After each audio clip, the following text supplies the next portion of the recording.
ዛሬ ፕሮግራማችንን ይዘን የቀረብነው የሄኖክ ወንድሙን አዲሱን ፈረጃ የተሰኘውን ፊልም በማስመልከት ነው።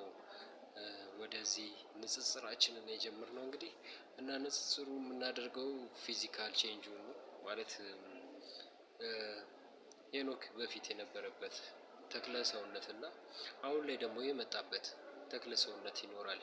ወደ 41 ኪሎ አካባቢ ቀንሷል እና ሰዎች ግን የትኛውን ፊዚካል ነው የሚወዱት? ማለትም ሞላ ያለ ሰውነት ያለውን ሰው ነው ወይስ መክሳት ወይም ደግሞ ጾመኛ ስንሆን ወይም ደግሞ የከሳ ሰውነት ሲኖረን የሚኖረን ሰውነት ቀነስ ያለ ሰውነት ነው እና ሰዎች የትኛውን ነው ክብር የሚሰጡት የሚመለከቱት የሚለውን ከሱ ቪዲዮ የተረዳነውን እንግዲህ በዚህ ቪዲዮ ይዘንላችሁ መጥተናል እና እነዚህ ሁለቱን አስተሳሰብ ዛሬ እናወዳድራለን። እንግዲህ ቪዲዮ እንደምትወዱት እና የሄኖክ አድናቂዎች ሰብስክራይብ ቪዲዮአችንን እንደምታደርጉልን እናምናለን እናስባለን። መልካም ወደ ቪዲዮ ልውሰዳችሁ። ሰውነታችን ሞላ በሚልበት ጊዜ ሁሉም ሰው ክብርና ፍቅር ይሰጠናል። ሰውነታችን በሚቀንስበት ጊዜ ደግሞ እናያለን። ሰላም ጤና ይስጥልኝ ክቡራትና ክቡራን ተመልካቾቻችን፣ ይህ ሱባ ሚዲያ ነው። ወደ ሀሳቡ ስንመጣ መጀመሪያ የሚጀምረው ምንድነው? ሄኖክ ወንድሙ ያው ለፊልም ያለውን ፍቅርና ለፊልም ያለውን እስከመጨረሻው ያለውን ነገር ታውቁታላችሁ። በደጋግሞ የሚለውን ነው እሱ ቤተሰቡን እስከማጣት ደርሷል በፊልም ምክንያት። እንግዲህ አሁን ላይ ፊልም ካየሁ ቆይቻለሁ ወደ 10 ምናምን አመት ይሆነኛል።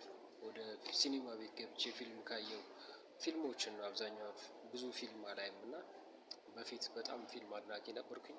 አሁን ግን የእሱን ፊልም በማየት ማለት የእሱን ልፋት ድካሙን በማየት የመጀመሪያው ተሰልፎ ከሚያዩት መካከል አንዱ እኔ ነኝ እና በጣም ነው ትዕግስቱን 3 አመት ሙሉ ያለውን ነገር ችሎ ያው የመጀመሪያ አይነት ፊልም አሰራርም ነው።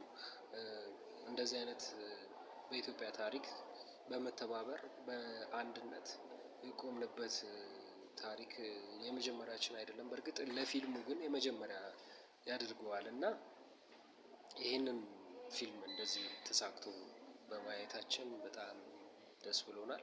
በ1970ዎቹ አካባቢ የነበሩ ቦክሰኞች የነበራቸውን ፊዚካል ለማምጣት የግድ ምን መሆን አለበት?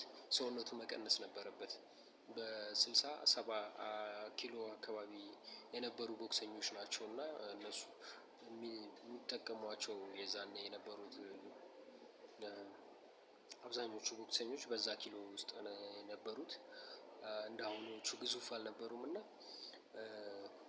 ይህንን ታሪክ የ1970ዎቹ የኢትዮጵያ ቦክሰኞች መካከል ካሉት ቦክሰኞች ውስጥ ያለውን ታሪክ ለማሳየት ነው። በፊልም ያሳለፉትን ነገር ለማሳየት ነው ፊልሙ የሚያተኩረው እና ይሄን ፊልም እናንተንም እንዳጓጓችሁ ተስፋ አደርጋለሁ። ለዚህም ፊልም ነው ይሄ ሁላ ዋጋ የከፈለው። ራሱ መነሳት መቀመጥ እስከሚያቅተው ድረስ፣ ገንዘብ እስከሚያጥረው ድረስ፣ መኪናውን እስከመሸጥ፣ ልጁን ማውራት ማየት እስከሚያቅተው ድረስ እንግዲህ ለፊልም የሁላ መስዋዕትነት ከፍሏል ሄኖክ ወንድሙ። በእርግጥ እኔ አድናቂው ነኝ። ለመጀመሪያ ጊዜ በአካል ያየሁት የዩኒቨርሲቲ ተማሪ እያለሁ ነው እና በጣም በዚህ አጋጣሚ ደግሞ የበለጠ እንደወደው እንዳከብረው አድርጎኛል። ይሄ ስራውና ክብረት ይስጥልን እናመሰግናለን። እንደዚህ አይነት አርቲስቶች እንደዚህ አይነት የሙያ ፍቅር ያላቸው ሰዎች በመፈጠራቸው እና በመኖራቸው ምክንያት የኢትዮጵያ ጥበብ ታድጋለች ብለን እናምናለን እና የእናንተ ሀሳብ አስተያየት ከስር አይለየን። አበቃ።